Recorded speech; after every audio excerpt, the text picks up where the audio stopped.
Back in 1994, Toyota gave us an entrant into a yet unburdened market space, the compact sports utility vehicle.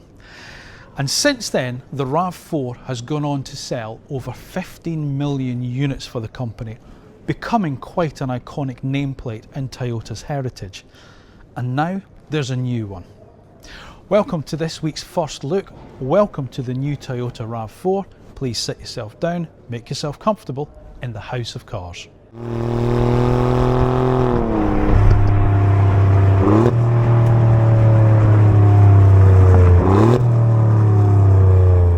Now, before I get started on this week's first look of Toyota's new RAV4, it is of course the time where I would just ask a small favour of you. If you don't mind, make sure you are subscribed to the House of Cars channel. Then when you've done that, make sure you then press the little bell button that's down below, because that's the way you'll be notified when the next video is uploaded and it's going live. Once you've watched it, if you enjoy it, make sure you give it a thumbs up, and of course, as always, don't forget, leave me your thoughts in the comment section down below. Let me know what you think of Toyota's new RAV4 and of course on the House of Cars channel overall. Now, a little bit of housekeeping just to put the point in case. I'm out here in Brussels and we've had a big press conference today. Toyota have unveiled 5 new models whilst we've been out here. There's not just the new RAV4, there's the new Aygo Cross, there's a new for Europe Corolla Cross, we don't get that in the UK. There's also the new BZ4X Touring, which I'm filmed for Auto EV, so if you're interested in electric cars, that's over there, and the new Lexus ES electric as well, which is available on House of Cars. But I thought I'd grab a quick half an hour with the RAV, just have a little quick walk around it, because this is the next generation RAV4. As I say, a massively important car to Toyota. 15 million units sold globally since its introduction back in 1994. And the one thing I remember about the RAV when it first launched, because I was back as a car salesman back then and drove for them quite a lot. I actually sold Toyotas back in '96. It was always a very fun little SUV. It really did put the sports in utility vehicle. And the only real rival that it had out at the time was something like the Suzuki Vitara, potentially maybe the rather utilitarian Vauxhall Frontera Sport, which was, well, best forgotten about in my opinion.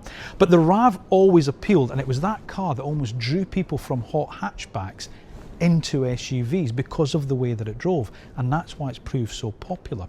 And of course, Toyota, synonymous with hybrids, and that's what the RAV has now become. Of course, you get the option of hybrid or plug-in hybrid. Now in the UK, we're just going to get the plug-in hybrid, but it is available for the first time in just front-wheel drive as well, which will help with its efficiency. So if you don't need that rugged off-road ability, then you've got that option as well. But look, let's have a good quick walk around the car, see what's changed, see what's new, and see what we think of Toyota's new RAV4. So forgive the notepad, because literally, as I say, we've just had a press conference. I've just made some quick notes on the car. That's how on the spot this has been today.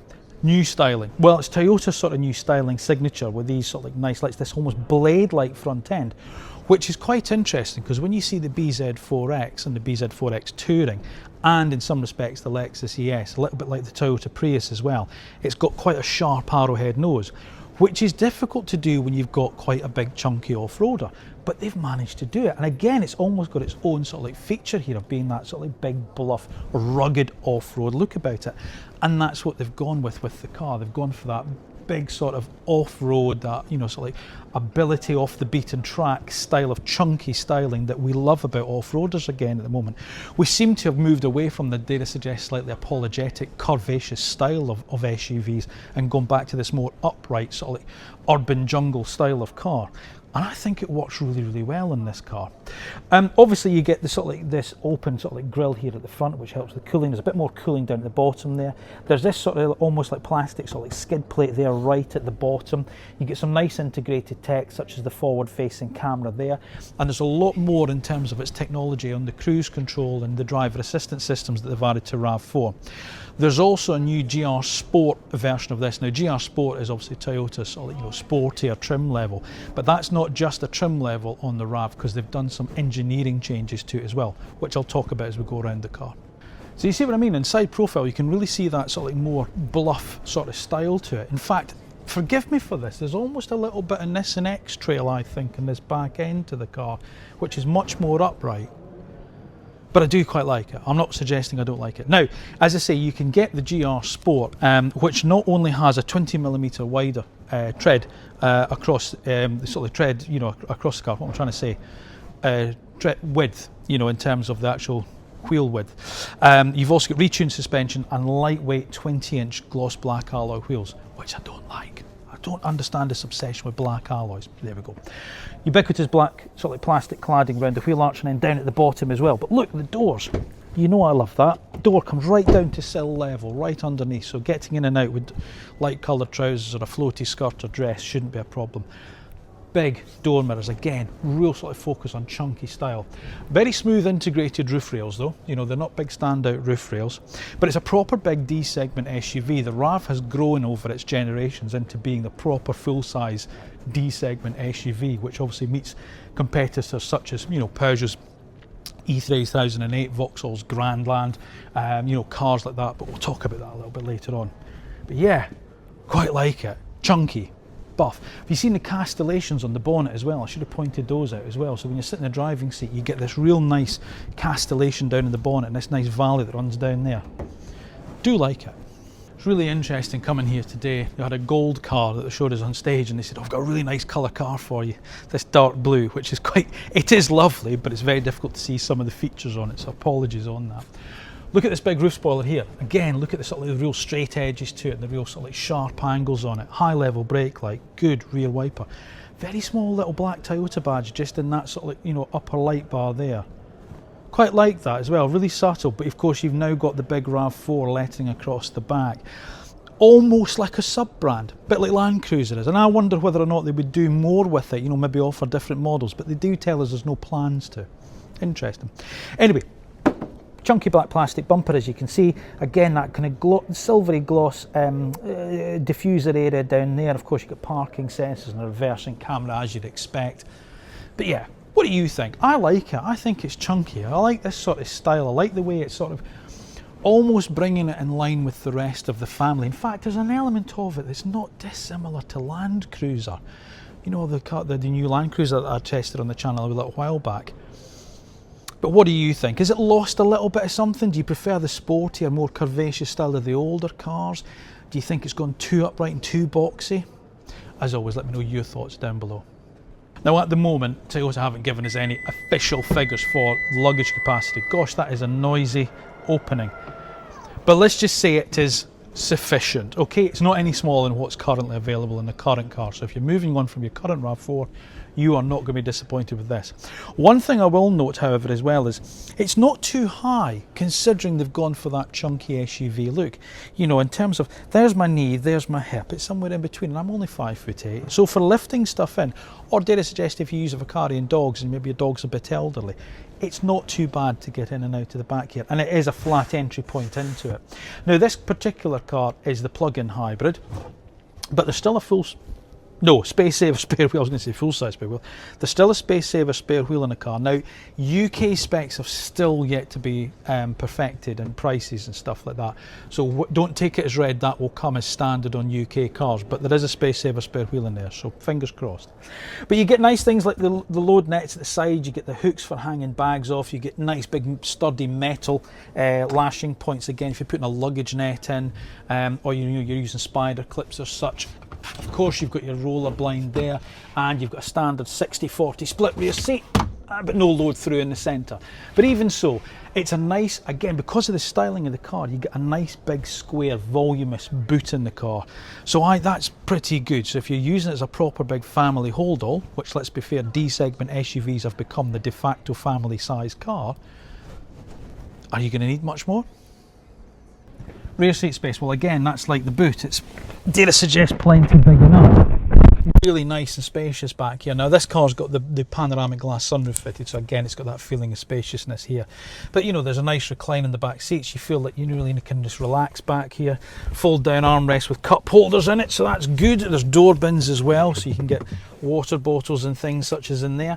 The ISOFIX points are nice and easy to get into as well, and this particular one's got heated rear seats and USB-C charging ports in the back. But as I say, please be aware, I do not have confirmed UK specifications as such, so don't take it as read, though things like that will be standard in any UK cars.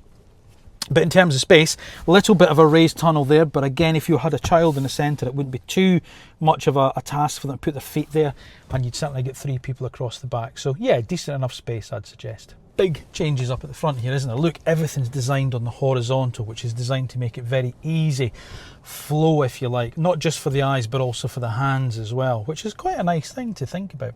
Right, so this adopts the Toyota's Arene, or the latest generation of its Arene software. I think I'm just saying that right.